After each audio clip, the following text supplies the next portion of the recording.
Relative velocity एक बहुत ही अच्छा टॉपिक जहाँ से बहुत अच्छे-अच्छे क्वेश्चंस एग्ज़ाम में पूछे जाते हैं।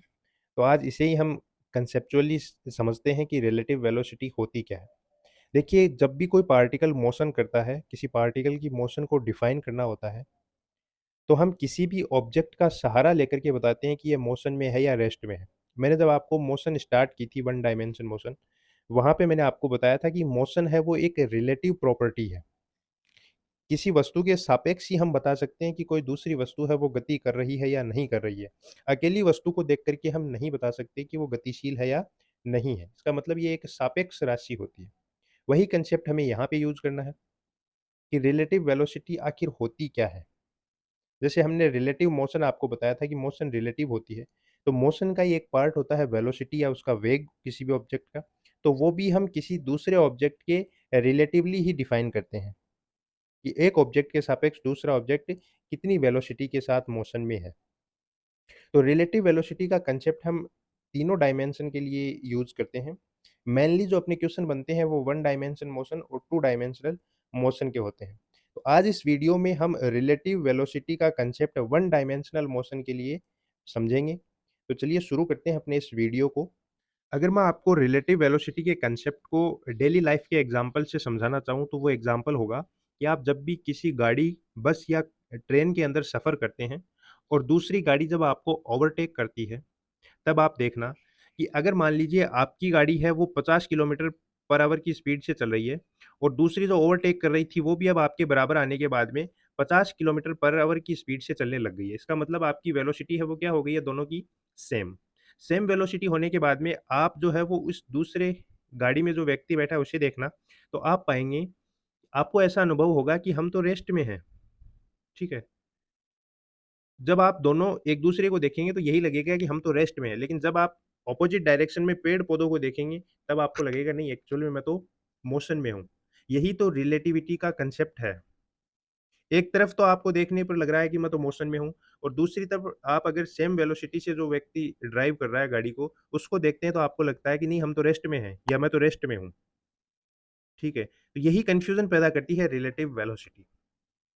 अब मान लीजिए ये इसने स्पीड बढ़ाई और इसने 60 किलोमीटर पर आवर कर दिया। इसका मतलब अब इसकी स्पीड हो गई तेज़। अब ये जब आपको क्रॉस कर रहा है, तब आपको लगेगा कि ये तो बहुत ही धीरे-धीरे चल रहा है। लेकिन अगर कोई व्यक्ति ग्राउंड पे खड़ा होकर के ये दोनों आपकी जो गाड़ियाँ हैं, उनकी मोशन को अगर देख रहा है, तो उसे लगेगा कि आप वाली गाड़ी से ये वाली गाड़ी तेज़ है और आप दोनों की स्पीड ही बहुत ज़्यादा है, ना कि स्लो है। तो ये रिलेटिविटी का कांसेप्ट होता है। आज हम इसी कांसेप्ट की बात करेंगे जिसमें हम वन डायमेंशनल के बारे में पढ़ने वाले हैं। जहाँ पे हम गाड़ियों की ही चर्चा करेंगे, किसी भी टू डायमेंशन की बात नहीं करेंगे। जैसे रिवर बोट प्रॉब्लम है, रेनमैन प्रॉब्लम होती है, उनकी चर्चाएँ हम नेक्स्ट वीडियो में देखेंगे। तो ये मैंने आपको एक एग्ज़ाम्पल के थ्रू समझाया कि वन डायमेंशनल रिलेटिव वेलोसिटी का एग्ज़ाम्पल क्या होता है। अब देखिए मैं इसका फ़ॉर्मूला डेराइव करके आपको बताता हूँ। आपने सुन रखा होगा रिलेटिव वेलोसिटी, जैसे मान लीजिए आपको किसी भी सेकंड ऑब्जेक्ट की फर्स्ट ऑब्जेक्ट के सापेक्ष निकालना हो तो आप V21 इक्वल्स टू लिखते हैं V2 vector minus V1 vector. ये फ़ॉर्मूला आपने बहुत अच्छे से सुन रखा होगा। ये फ़ॉर्मूला एक्चुअल में डिफाइन किस प्रकार से किया जाता है, आज हम इसी की चर्चा करते हैं। देखिए मान लीजिए किसी टाइम t पर एट टाइम t कोई 2 ऑब्जेक्ट हैं, ये ऑब्जेक्ट है फर्स्ट, ये ऑब्जेक्ट है सेकंड। फर्स्ट वाले ऑब्जेक्ट की वेलोसिटी है V1 और सेकंड वाले ऑब्जेक्ट की वेलोसिटी है V2। डायरेक्शन दोनों की क्या है? सेम डायरेक्शन है। मोशन की डायरेक्शन है वो बिल्कुल सेम। अब हमें इन दोनों के लिए ही रिलेटिव वेलोसिटी डिफाइन करनी है। तो देखिए किस प्रकार से करेंगे। हम डिफाइन करते हैं रिलेटिव वेलोसिटी का फॉर्मूला। इसे आप वी रिलेटिव से भी डिफाइन कर सकते हैं, वी रिलेटिव। इसे हम बोलेंगे रिलेटिव वेलोसिटी, वीआर वेक्टर। सबसे पहले हम किसी भी एक के लिए डिफाइन कर लेते हैं, जैसे फर्स्ट वाले के लिए डिफाइन करते हैं, तो relative velocity of VR vector of object 1 with respect to object second, इसे हम बोलेंगे V12 वेक्टर। जिसकी निकालनी हो और जिसके सापेक्ष निकालनी हो, जिसके सापेक्ष निकालते हैं वो आता है लास्ट में और जिसकी निकालनी होती है हमें रिलेटिव वेलोसिटी वो आता है पहले। तो फर्स्ट की सेकंड के सापेक्ष निकालनी है तो V12 आएगा। सेम अगर इसी प्रकार से relative velocity of object 2 with respect to object 1 is v21 vector. अब आपको यहाँ पे करना क्या है, देखिए आपको निकालनी है v12 वेक्टर, है ना,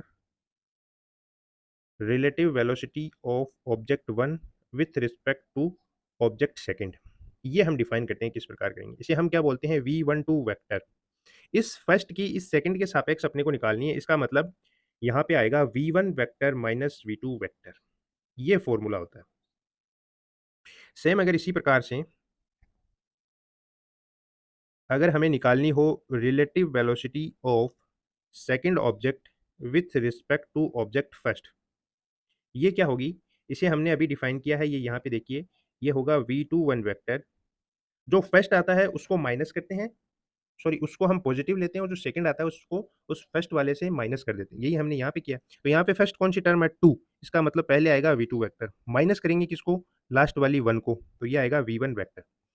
ये आपका रिलेटिव वेलोसिटी का फॉर्मूला है दोनों ऑब्जेक्ट के लिए, किसी के लिए भी निकालना हो। अभी मैंने आपको क्या समझाया था कि ये फर्स्ट ऑब्जेक्ट है, ये इधर v1 से जा रहा है, ये सेकंड ऑब्जेक्ट है, ये इधर v2 से जा रहा है। हमें इनकी रिलेटिव वेलोसिटी निकालनी थी। पहले हमने इसके लिए निकाला कि इसकी रिलेटिव वेलोसिटी इसके सापेक्ष कितनी होगी, वो होगी v12 vector equals to v1 minus v2 vector. Velocity एक वेक्टर क्वांटिटी होती है, इसलिए वेक्टर का हम यूज करते हैं। अब इस 2 की इस 1 के सापेक्ष वेलोसिटी कितनी निकाली, v21 vector equals to v2 vector minus v1 vector, यही डिफाइन की। अब आप इन दोनों फॉर्मूला का अध्ययन करेंगे तो आपको पता चलेगा कि ये तो एक दूसरे के अपोजिट है, लेकिन मैग्नीट्यूड क्या आएगा, बिल्कुल सेम आएगा।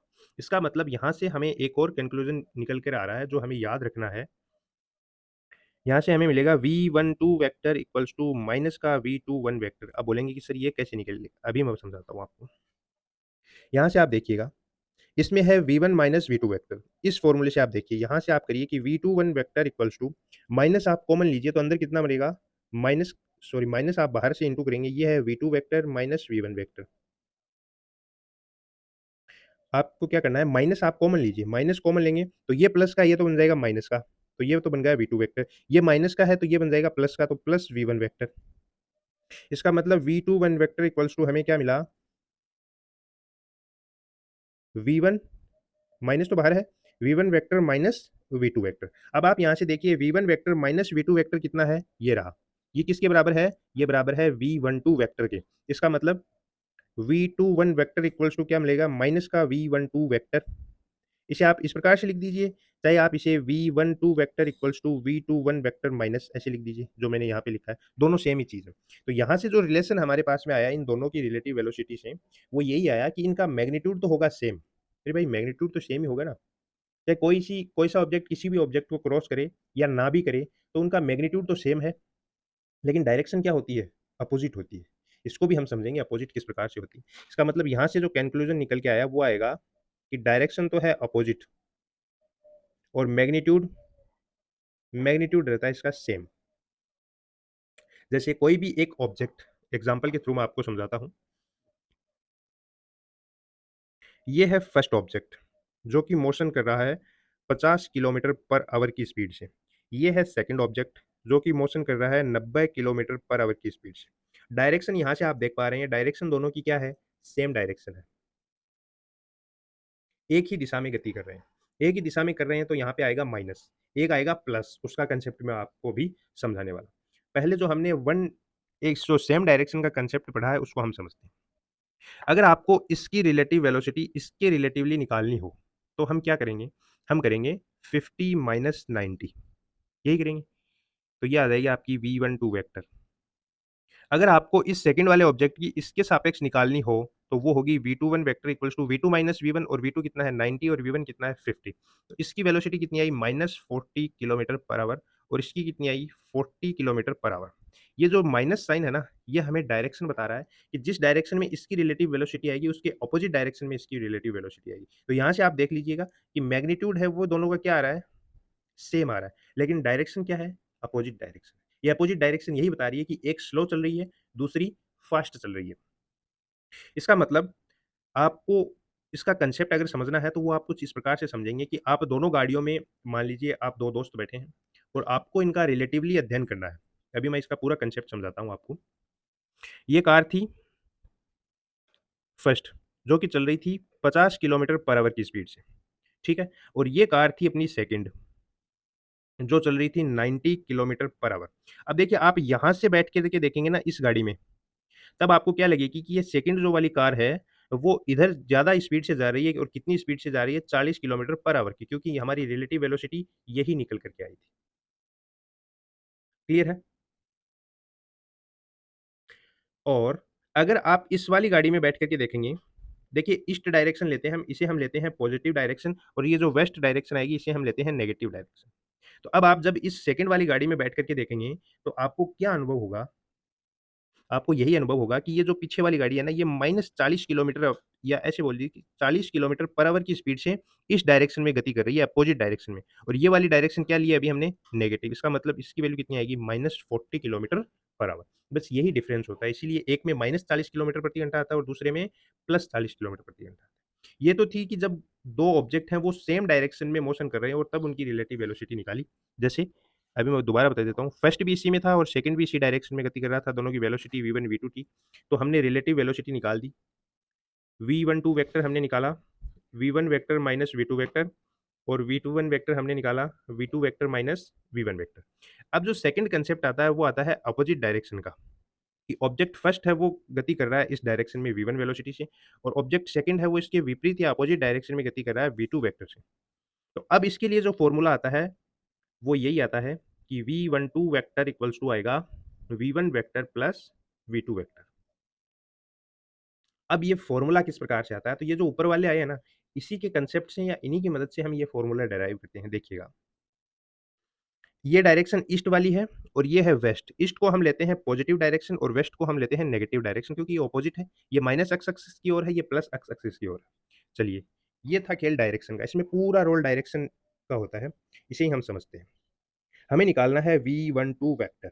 V12 वेक्टर मतलब V1 vector minus V2 vector. यहाँ से आप समझना, V1 है वो पॉजिटिव डायरेक्शन में, इसका मतलब ये तो है पॉजिटिव V1, तो ये आ गया V1 vector minus V2 vector है वो नेगेटिव डायरेक्शन में है, वेस्ट डायरेक्शन में, इसका मतलब इसकी वैल्यू है माइनस V2 वेक्टर। तो माइनस V2 की वैल्यू कितनी है? Minus V2 vector. तो यहाँ से जो V12 वेक्टर आएगा वो क्या आएगा? V1 vector plus V2 vector, यही आएगा। सेम यही जो फ़ॉर्मूला है वो V21 के लिए आ जाएगा। तो V21 vector equals to V2 vector plus V1 vector. किसी की भी निकाल लो, दोनों के सापेक्ष जब अपोज़िट डायरेक्शन में गति करते हैं, तो आपको जो वैल्यू है वो यही प्राप्त होती है। क्लियर है? यहाँ पे जो डिफरेंस आएगा वो क्या आएगा? यहाँ पे डायरेक्शन का डिफरेंस आ जाएगा। किस प्रकार से आएगा? ये माइनस बाहर की तरफ आएगा। मैग्नीट्यूड तो सेम ही आना है ना, प्लस होना है दोनों में। डायरेक्शन का आता है, डायरेक्शन का खेल अभी हम समझते हैं। अब मैं आपको V21 का खेल समझाता हूँ। V21 वेक्टर इक्वल्स टू क्या होगा? V2 vector minus V1 vector.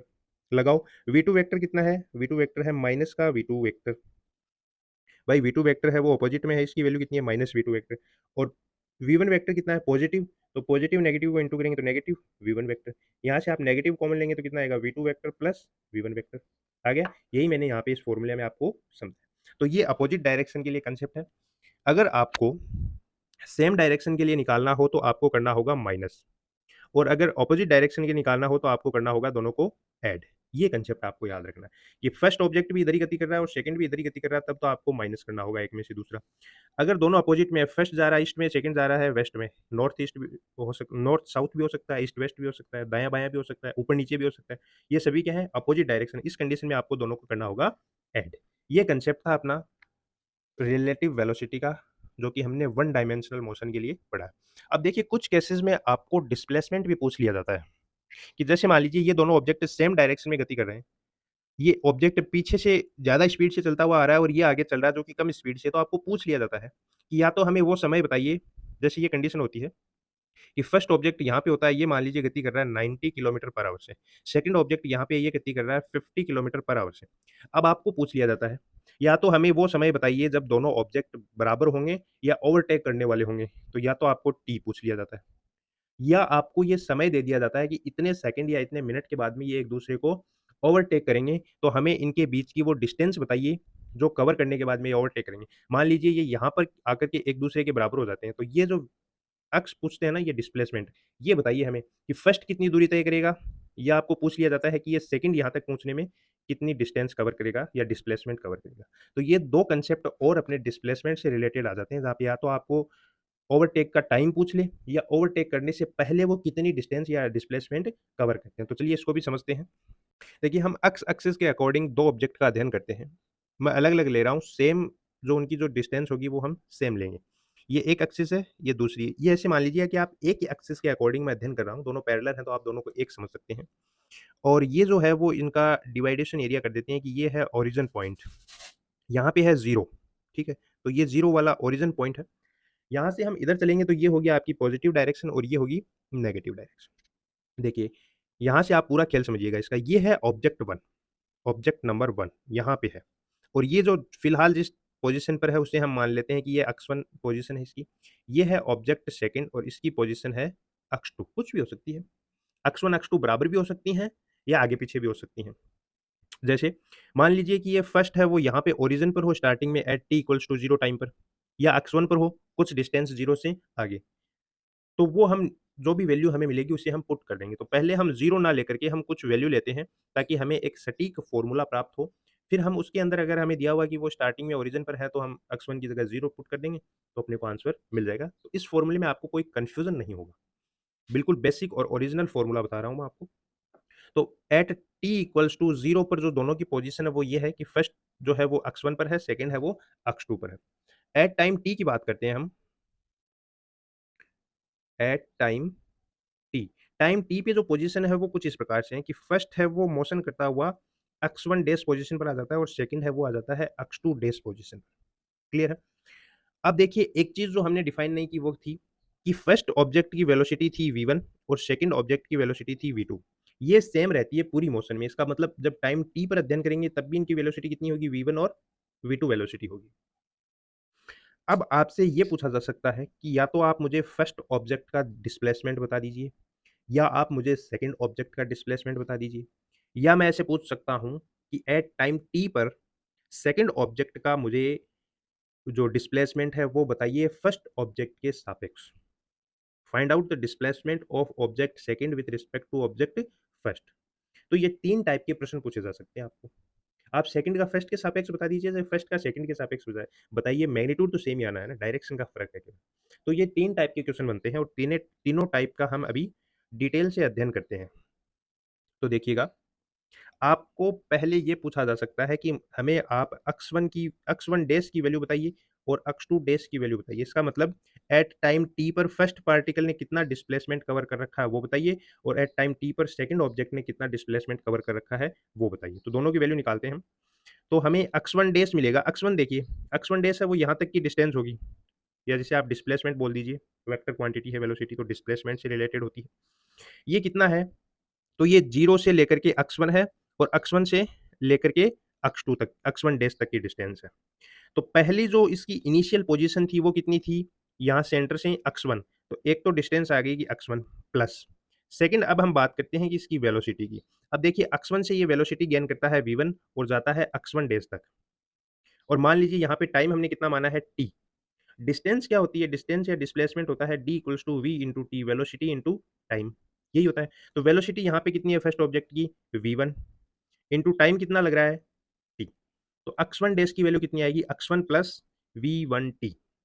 Same यही कंसेप्ट आपको सेकंड के लिए लगाना है और वैल्यू आपको प्राप्त होगी x2 डैश की।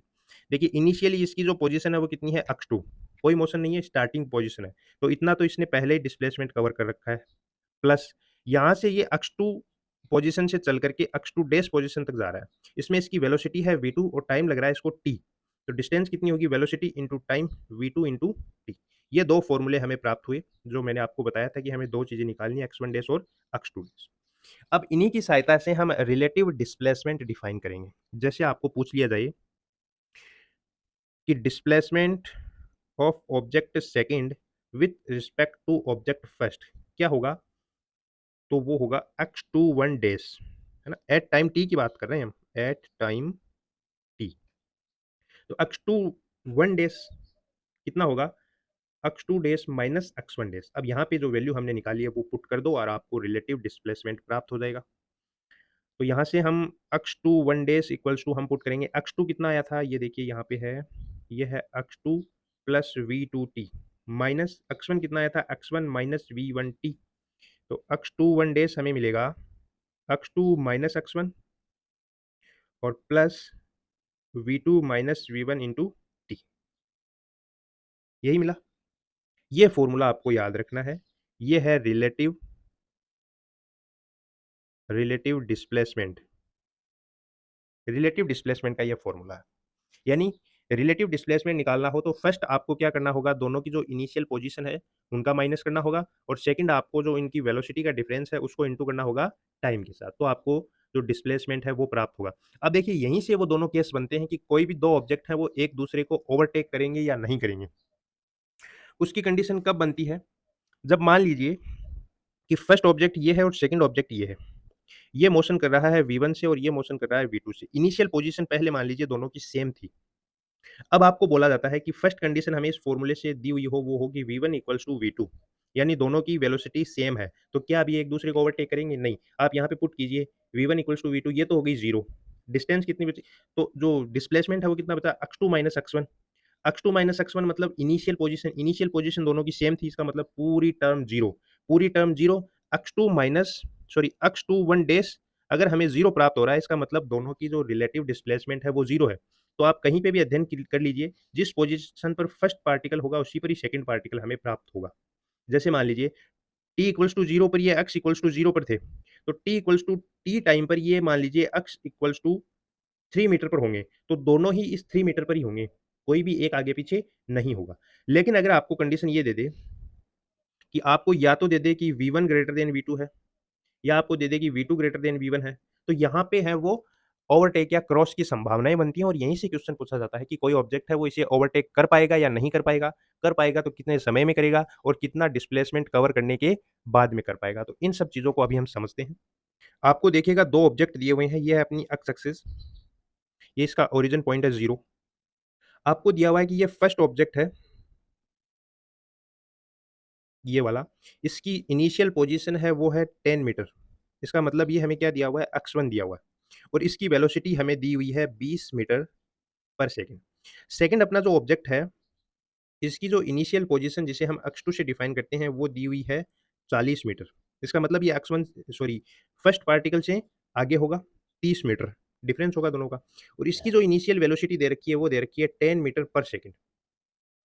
आपको पूछा गया है कि फर्स्ट पार्टिकल सेकंड पार्टिकल को कितने समय के बाद में ओवरटेक करेगा। एक तो ओवरटेक का टाइम पूछा है, दूसरा ये पूछा है कि जब फर्स्ट पार्टिकल सेकंड पार्टिकल को ओवरटेक करेगा, जैसे मान लीजिए ये पॉइंट होगा जहां पर फर्स्ट और सेकंड जो ऑब्जेक्ट है वो बिल्कुल इक्वल डिस्टेंस पर होंगे, और इसके बाद में ये फर्स्ट ऑब्जेक्ट है वो आगे निकल जाएगा, तो ये वाली जो डिस्टेंस है ना, यहाँ जीरो से लेकर के यहाँ से लेकर के यहाँ तक की ये जो डिस्प्लेसमेंट है ना, अक्स एक हमें ये बताइए। इसका मतलब एक तो आपको ओवरटेक का टाइम पूछ लिया, और एक ओवरटेक होने वाला है तब जीरो से लेकर के वो कितना डिस्प्लेसमेंट कवर कर चुका है वो हमें निकालना है। तो अभी फॉर्मूला हमने पढ़ा था, कंसेप्ट हमने पूरा समझ रखा है। सॉल्व करते हैं।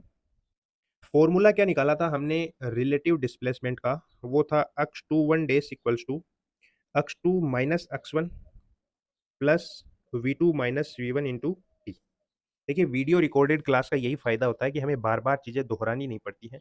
जहाँ पे भी आपको कन्फ्यूज़न होता है या जो फ़ॉर्मूला आप मिस करते हैं, आप वीडियो को ज़रा-सा पीछे खिसकाइए और उस चीज़ को पुनः समझिए, उसको क्लियर करने की कोशिश कीजिए, और फिर आप आगे बढ़िए। बहुत अच्छी तैयारी होती है इस प्रकार से। तो अभी मैंने ये फ़ॉर्मूला आपको बताया था। अब देखिए हमें निकालने हैं ओवरटेक का टाइम। ओवरटेक का टाइम मतलब फाइनल जो पोजीशन का डिफरेंस होगा वो कितना होगा दोनों के बीच में, सेम होगा। जैसे यहाँ पर ये ओवरटेक करें, इसका मतलब जिस पोजीशन पर फर्स्ट पार्टिकल है उसी पोजीशन पर सेकंड पार्टिकल है। इसका मतलब x21 डेज़ की वैल्यू कितनी आनी चाहिए, 0। इस कंडीशन के लिए हमें टाइम निकालना है। तो x21 डेज़ की जगह 0 रखो, तो ये हो गया 0 equals to x2 minus x1 plus v2 minus v1 into T. x2 कितना दिया हुआ है, 40 मीटर, वैल्यू पुट करो 40 माइनस x1 कितना दिया हुआ है, 10 मीटर। तो ये तो हो गया x1 x2 minus x1। v2 हमें कितना दिया हुआ है, v2 दिया हुआ है 10 मीटर पर सेकंड, तो ये हो गया 10, और v1 हमें दिया हुआ है 20 मीटर पर सेकंड। हमें जो डिराइव करना है वो टाइम t है। तो 0 इक्वल्स टू ये बना 30, ये बना माइनस का 10t, दोनों को अपोजिट डायरेक्शन में ले जाएंगे तो ये हो गया 10t इक्वल्स टू 30, और t इक्वल्स टू 3 सेकेंड। यानी जब दोनों ऑब्जेक्ट यहाँ से चल करके इसको क्रॉस करेंगे तो उनके द्वारा जो टाइम लिया जाएगा वो कितना होगा, 3 सेकंड का टाइम लगेगा। ये कौन-सा है, ये क्रॉस करने का या ओवरटेक करने का टाइम है। सेकंड आपको पूछा जाएगा कि ये डिस्टेंस कितनी चली या ये डिस्प्लेसमेंट कितना था। कन्फ्यूज़ नहीं होना है, वेलोसिटी का कांसेप्ट है तो बाकायदा डिस्प्लेसमेंट की बात होगी। सीधी डायरेक्शन में है तो आप उसे डिस्टेंस भी बोल सकते हैं और डिस्प्लेसमेंट भी बोल सकते हैं वन डायमेंशन में, कोई कन्फ्यूज़न नहीं है। सेकंड आप समझिएगा, आपको दे दिया कि ये जब ओवरटेक करते हैं वो टाइम t इक्वल्स टू है अपने पास में 3 सेकंड। आप किसी भी इक्वेशन का यूज़ कर लीजिए, चाहे x1 डैश का कर लीजिए, चाहे x2 डैश का कर लीजिए, जो आपको उचित लगे उसका यूज़ कीजिए। जैसे मैं आपको x1 डैश से बताता हूँ, x1 डैश हमें क्या प्राप्त होगा, x1 डैश कौन-सी होगी? ये वाली पोज़ीशन होगी, जब फर्स्ट पार्टिकल यहाँ पे होगा और सेकंड भी यहीं पे होगा, तो x2 डैश भी इसी के लिए डिफाइन करना है। तो x1 डैश कितनी होगी? x1 डैश होगी x1 प्लस v1t, यही फ़ॉर्मूला हमने डिफाइन किया था। यहाँ से x1 डैश की वैल्यू हमें मिलेगी। x1 डैश मैं अब जो डिफाइन कर रहा हूँ वो ये वाली है, ये वाला डिस्टेंस है, इसे मैं बोल रहा हूँ x1 डैश यहाँ तक का, क्योंकि ये पोजीशन पे हमने x1 डैश माना है इसकी final position. x1 dash equals to x1 कितना है 10 मीटर प्लस v1 कितना है इसका 20 मीटर। टाइम कितना ले रहा है ये, जब दोनों एक दूसरे को बराबरी कर लेंगे तब 3 सेकंड। इसका मतलब x1 डैश जो 3 सेकंड में ये डिस्टेंस कवर करेगा वो कितनी होगी 10 प्लस 60 यानी 70 मीटर। आप सेकंड से डिफाइन कर लीजिए, सेम ही आंसर आना है। तो ये अपना इस फ़ॉर्मूले का यूज़ था, मैंने एक एग्ज़ाम्पल के माध्यम से आपको अच्छे से समझाया है कि आपको चाहे क्रॉस का टाइम पूछे, चाहे ओवरटेक के पहले जो डिस्टेंस कवर की जाएगी वो पूछे, दोनों आप इस फ़ॉर्मूले से डिफाइन कर सकते हैं। तो ये अपना कांसेप्ट था रिलेटिव वेलोसिटी का फॉर वन डायमेंशनल मोशन। अब हम इसके 4-5 बहुत अच्छे-अच्छे क्वेश्चन्स करते हैं और इसके पूरे कांसेप्ट को क्लियर करते हैं ताकि एग्ज़ाम में यहाँ से अगर कोई भी क्वेश्चन बने तो आप उसे बहुत बेहतरीन तरीके से और आसानी से सॉल्व कर सकते हैं। चलिए न्यूमेरिकल की तरफ चलते हैं। बहुत ही आसान क्वेश्चन के साथ स्टार्ट करते हैं अपने इस न्यूमेरिकल वाले पोर्शन को। फर्स्ट न्यूमेरिकल है कि 50 मीटर लंबाई की 2 रेलगाड़ियाँ, मतलब 2 रेलगाड़ियाँ दी हुई हैं, दोनों की लेंथ सेम है। परस्पर विपरीत दिशा में एक गति कर रही है 10 मीटर पर सेकंड की स्पीड से और दूसरी की वेलोसिटी है 10 मीटर पर सेकंड के वेग से गतिशील हैं। तो वे कितने समय में एक दूसरे को पार करेंगे? कितने समय में वे एक दूसरे को क्रॉस कर लेंगे? अभी समझिएगा, ये है अपनी फर्स्ट रेलगाड़ी। इसकी लेंथ कितनी है? 50 मीटर। दोनों की सेम लेंथ दी हुई है। ये है अपनी सेकंड रेलगाड़ी।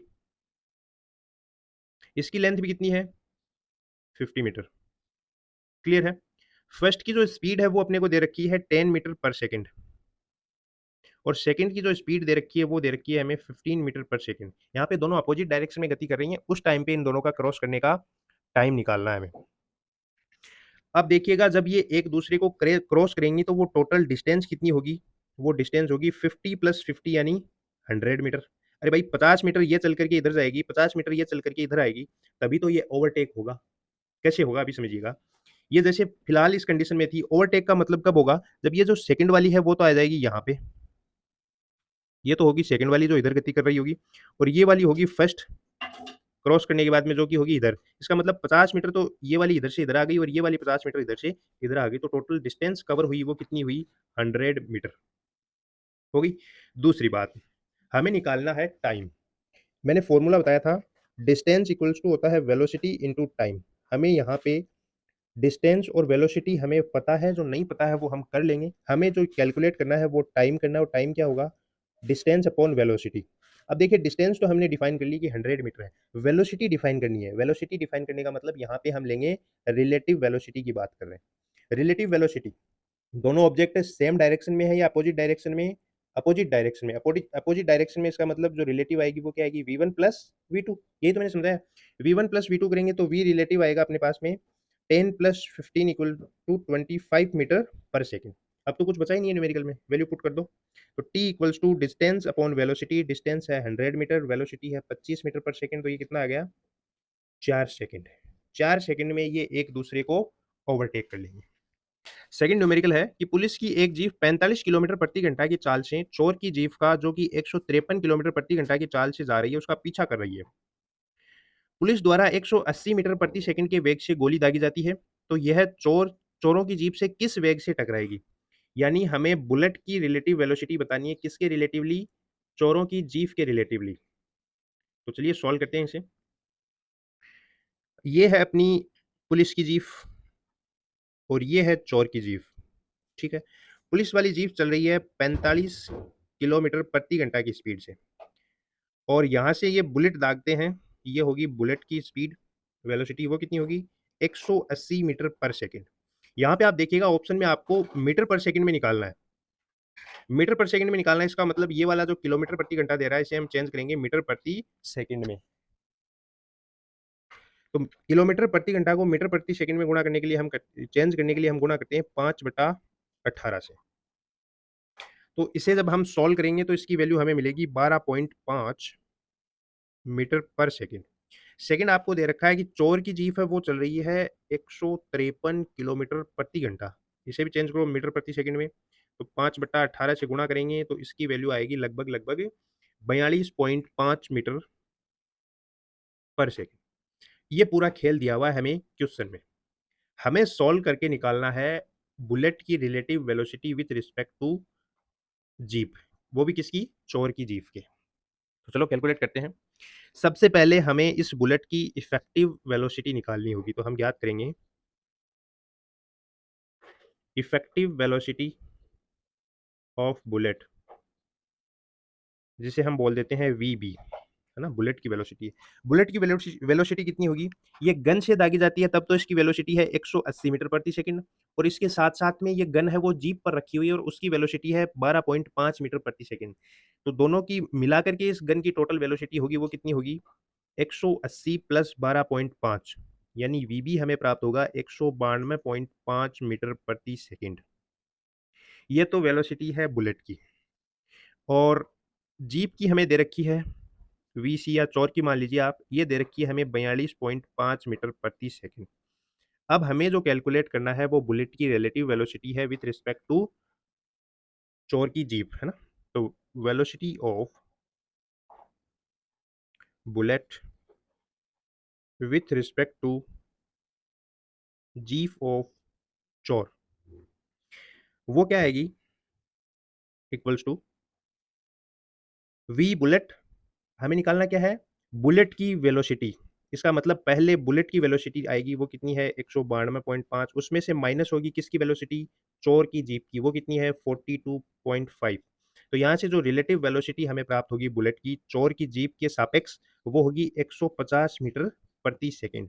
यानी आपको ऐसे पूछ ले कि चोर की जीप के सापेक्ष बुलेट की जो रिलेटिव वेलोसिटी है वो कितनी होगी, तो वो भी आंसर होगा 150 मीटर पर सेकंड। या आपको पूछ ले कि ये बुलेट है वो चोर की जीप से किस स्पीड से टकराएगी, तो वो स्पीड भी कितनी होगी? 150 मीटर प्रति सेकंड होगी। तो ये था अपना सेकंड क्वेश्चन। नेक्स्ट क्वेश्चन है कि दो कार ए और बी समान चाल 45 किलोमीटर प्रति घंटा से समान दिशा में गतिमान, दोनों की वेलोसिटी सेम है और डायरेक्शन भी सेम है।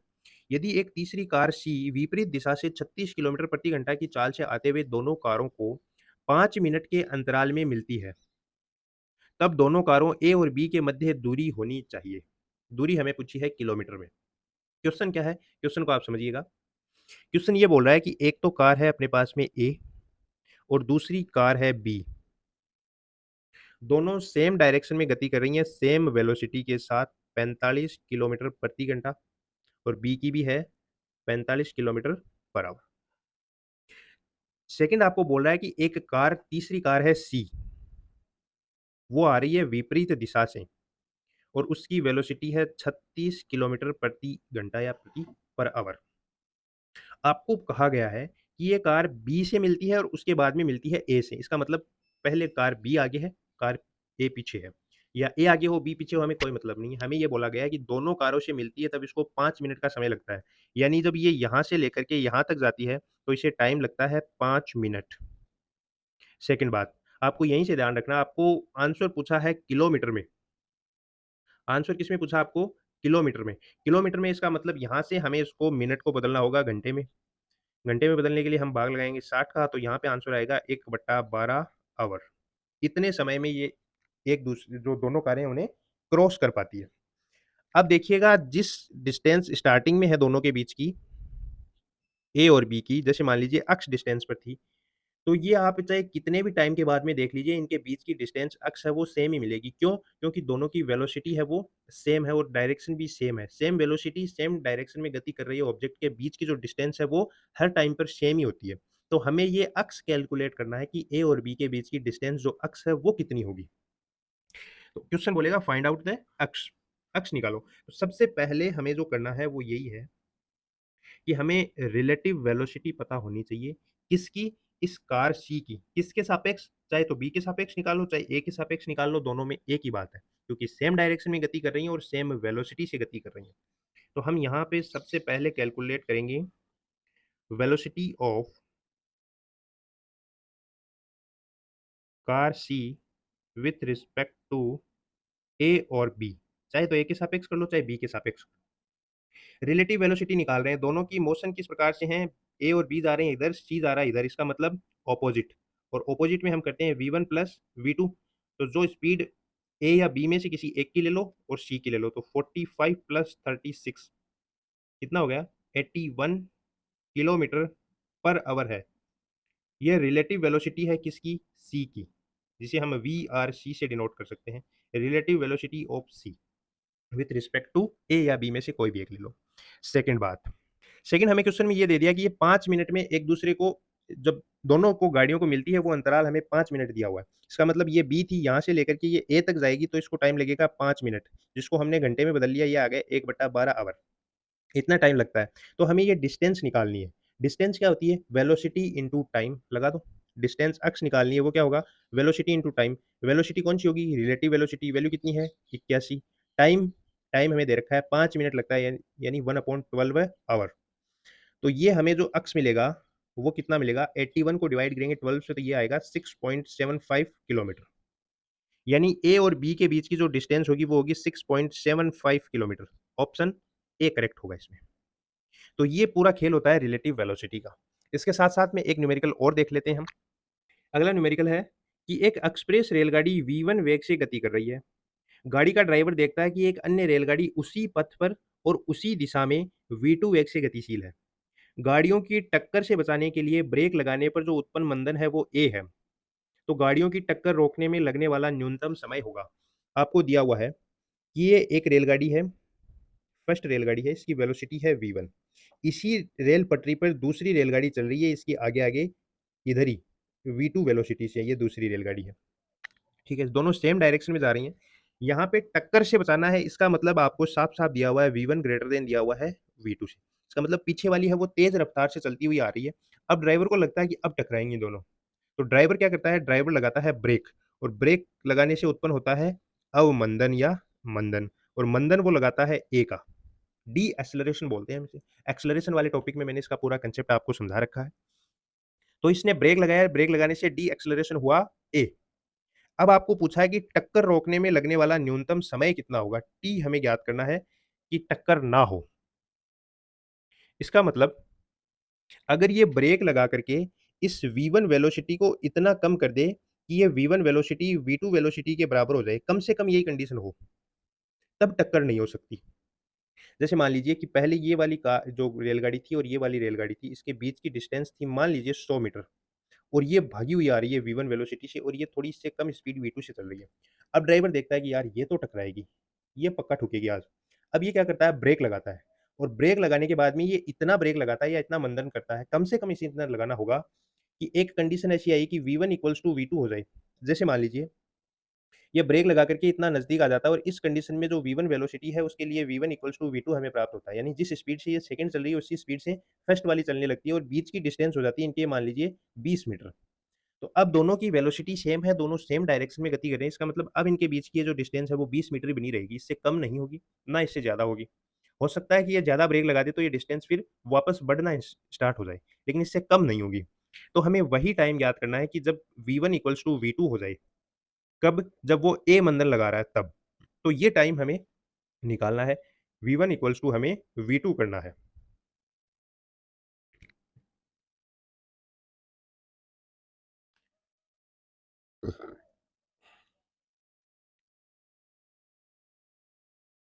इसी कंडीशन से हमें पूरा मैटर मिलेगा। देखिए स्टार्टिंग की बात करते हैं हम। स्टार्टिंग में रिलेटिव वेलोसिटी कितनी होगी, v1 माइनस v2, और ये जो v1 माइनस v2 है वो काम करेगी इनिशियल वेलोसिटी का, और इनिशियल वेलोसिटी को हम डिफाइन करते हैं u से। तो v1 माइनस v2 तो किसकी वैल्यू होगी, u की। सेकंड हम बात करते हैं फाइनल पोजीशन की, जो मिनिमम कंडीशन अपने पास में होगी कौन सी, कि हमें v1 इक्वल्स टू v2 करना होगा अगर हमें टक्कर से रोकना है तो। v1 इक्वल्स टू v2 होते ही इनकी जो रिलेटिव वेलोसिटी आएगी वो कितनी हो जाएगी, जीरो, क्योंकि v1 माइनस v2 हमें v1 माइनस v2 करना है और दोनों इक्वल है तो रिलेटिव वेलोसिटी 0। ये कौन सी कंडीशन होगी? ये होगी फाइनल वेलोसिटी, और फाइनल वेलोसिटी को हम डिफाइन करते हैं v से। इसका मतलब v की वैल्यू कितनी हो गई? 0। इक्वेशन ऑफ मोशन फर्स्ट लगा दो आप। इक्वेशन ऑफ मोशन फर्स्ट क्या होती है? v equals to u plus A T. क्यों? क्योंकि हमें a दिया हुआ है, u दिया हुआ है, v दिया हुआ है, हमें तो केवल t निकालना है। इसलिए फर्स्ट इक्वेशन का यूज करेंगे, v की वैल्यू रखेंगे 0, u की वैल्यू रखेंगे v1 minus v2 plus a की वैल्यू रखेंगे, a क्या है? मंदन, और मंदन है तो माइनस a इंटू टी। अब तो केवल मैथमेटिक्स बची है, फिजिक्स होगी पूरी। वैल्यू डिफाइन करो इनकी। तो ये हो गया माइनस का A T plus v1 minus v2 equals to 0। ठीक है, इसको ऐसे ब्रैकेट में ले लो। उधर लेकर के जाएंगे तो माइनस का A T equals to minus v1 minus v2, minus ने माइनस को मारा तो t इक्वल्स टू हमें कितना मिला? v1 minus v2 upon a। इतना टाइम लगेगा जब a मंदन लगाएंगे, तब तब हमें कौन सी कंडीशन प्राप्त होगी? v1 इक्वल्स टू v2 की कंडीशन हमें प्राप्त होगी। तो जब ब्रेक लगाएगा या मंदन ए लगाएगा, तब जो ट्रेनों के बीच की टक्कर ना हो, उस वाली कंडीशन को प्राप्त करने के लिए v1 माइनस v2 अपॉन ए समय लगेगा। तो ये थी आज की अपनी चर्चा, relative velocity for one dimensional motion. इसके बहुत अच्छे-अच्छे नेक्स्ट लेवल के कंसेप्ट अभी आने बाकी हैं, जिनकी चर्चाएँ हम आगे आने वाले वीडियोज़ में करेंगे। फिलहाल इस वीडियो में इतना ही। Thanks for watching.